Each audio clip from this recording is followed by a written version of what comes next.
Oi, pessoal. Hoje a gente mergulha nas ideias de um físico incrível, John Wheeler. Ele, desde pequeno, tinha uma pergunta, né? O que acontece quando a gente chega no fim das coisas? Exatamente. E essa pergunta guiou ele a vida toda.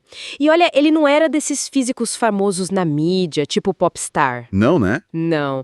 Era mais o que chamam de físico dos físicos. Pensa bem, foi mentor do Feynman, do Kip Thorne, Uau, só gente de peso. e trabalhou com Bohr, com Einstein. A influência dele foi, assim, gigantesca. Mas ele tinha uma filosofia muito comunitária, sabe? Ah, eu li sobre isso. Aquela frase. Ninguém pode ser alguém sem alguéns por perto. Ele até recusou ter um prédio com o nome dele por causa disso. Que legal. E a gente tem acesso aos diários dele, né? Isso ajuda muito a entender o pensamento. Sim, os diários são uma fonte riquíssima, super detalhados, e tem também um artigo ótimo da Quanta Magazine que a gente usou. Nossa ideia aqui é explorar como ele foi fundo em questionar a base de tudo, o espaço-tempo mesmo. Buscando algo ainda mais fundamental por baixo disso tudo. Isso! A jornada começa lá nos anos 50. No início, Wheeler apostou, assim, tudo no espaço-tempo. Geometria era a resposta para ele. E como era essa ideia? Partículas como geometria. Ele imaginou os díons. Seriam tipo ondas gravitacionais tão intensas que ficavam presas nelas mesmas, criando a ilusão de massa. Era massa sem massa. Massa sem massa? Que conceito? E a carga elétrica como entrava nisso? Também era geometria? A ideia era que sim, seria tipo a topologia do espaço. Imagina linhas de campo elétrico entrando e saindo por buracos ou alças no tecido do espaço-tempo. A carga sem carga. E foi aí que surgiram os wormholes. Exato, ele popularizou esse termo, buracos de minhoca, nesse contexto de um espaço-tempo com topologias complexas. Fascinante pensar em tudo como pura forma geométrica. Mas, bom, a física não é só relatividade geral, né? A mecânica quântica entra na história e E complica tudo. foi aí que a visão dele começou a esbarrar em limites. Wheeler percebeu que em escalas minúsculas, tipo muito pequenas mesmo, as flutuações quânticas transformariam o espaço-tempo numa coisa caótica, uma espuma quântica. Espuma quântica. Imagino algo bem turbulento. Exato. Perto da escala de Planck, aquele tamanho ínfimo de 10 elevado a menos 33 centímetros, a própria ideia de um espaço lisinho, contínuo, ela poderia simplesmente deixar de fazer sentido. Caramba! A base de tudo dele ameaçada pela quântica. E os wormholes, que pareciam tão promissores? Também se mostraram um problema. Eram instáveis, sabe? Colapsavam muito rápido em singularidades. Singularidades. Aqueles pontos de densidade infinita onde a física que a gente conhece falha, né? Isso.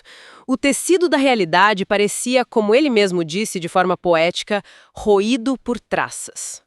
Essa investigação toda sobre colapso, sobre os limites do espaço-tempo, levou ele a outra ideia famosa. Os buracos negros? Foi ele que batizou, né? Foi em 1967, e dar esse nome, buracos negros, teve um impacto enorme. Ajudou a revitalizar o interesse na relatividade geral, tratar esses objetos como fins da realidade conhecida. Deu um foco para a pesquisa. Com certeza. Mas para o Wheeler, esses limites, as singularidades, a espuma, tudo isso apontava para a necessidade de ir além. E aí veio uma virada grande, né? Nos anos 70. Uma virada radical. Ele literalmente guardou os trabalhos sobre relatividade e escreveu no diário: Starting a new hunt, começando uma nova caçada. Uma nova caçada. Abandonando o espaço-tempo como a base de tudo? Exatamente. Ele começou a buscar o que chamou de pré-geometria. Algo anterior, mais fundamental que o próprio espaço. E o que ele achou que poderia ser essa pré-geometria? Aí entra a informação. A ideia de perguntas e respostas, sim, não, os bits. Ele começou a pensar se a realidade física não emergiria disso. É o famoso it from bit. Esse mesmo. O it, a coisa física, o universo, vindo do bit, da informação. Uma ideia revolucionária. Isso conecta com a estranheza quântica, o papel de quem observa? Totalmente. Wheeler foi um dos que mais levou a sério as implicações do observador na física quântica. Ele dizia que a gente não é mero espectador. É o participador. Isso. O universo seria participativo. A realidade não estaria só lá fora, pronta. Ela é, de certa forma, trazida à existência quando a gente observa, quando a gente mede. O experimento da escolha retardada é um exemplo muito forte disso, né? Perfeito. Imagina a luz de um quasar viajando bilhões de anos. A escolha que um astrônomo faz hoje sobre como medir um fóton dessa luz parece definir qual caminho ele tomou lá no passado distante. Parece que o futuro está mudando o passado. Mas não é isso que o Wheeler dizia. Ele enfatizava que não é causalidade reversa, é que o passado só se torna, digamos, real, definido, quando ele é observado. O ato de observar completa a história. Uau, mas se cada um de nós participa na criação da realidade com nossas observações, isso gera uma pergunta enorme que ele mesmo se fez, né? Assim, o grande dilema que o acompanhou até o fim.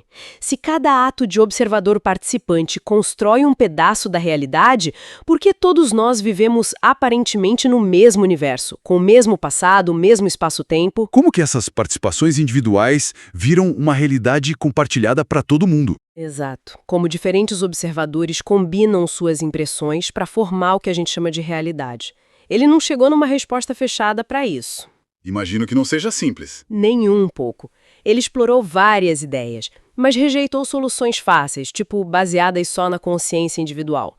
Ele buscava algo mais fundamental, talvez uma propriedade comunitária da realidade, mas ficou em aberto. Mesmo sem essa resposta final, o legado dele é gigante, né? Ah, com certeza. Ele não só revitalizou a relatividade geral com o livro Gravitation, mas também deu um impulso enorme para a ciência da informação quântica, para a computação quântica. E deixou insights sobre a entropia de buracos negros, princípio holográfico, coisas que ainda estão sendo exploradas hoje. Sem dúvida. E a busca dele nos deixou com perguntas ainda mais profundas. Uma das últimas anotações no diário dele, já com 95 anos, foi uma pergunta. Qual foi? A esperança produz espaço e tempo. Hope produces space and time. Que pergunta. A esperança produz espaço e tempo. Isso deixa a gente pensando, né? Muito. E se a nossa realidade compartilhada, essa estrutura que a gente vive, depende não só de medidas frias, de bits, mas de algo mais. Um consenso, uma emergência da coletividade, talvez até algo como a esperança. É uma reflexão poderosa. Willie borrou as linhas entre quem observa e o que é observado de um jeito único. Realmente, uma jornada incrível pela mente de um físico que nunca parou de fazer a pergunta fundamental.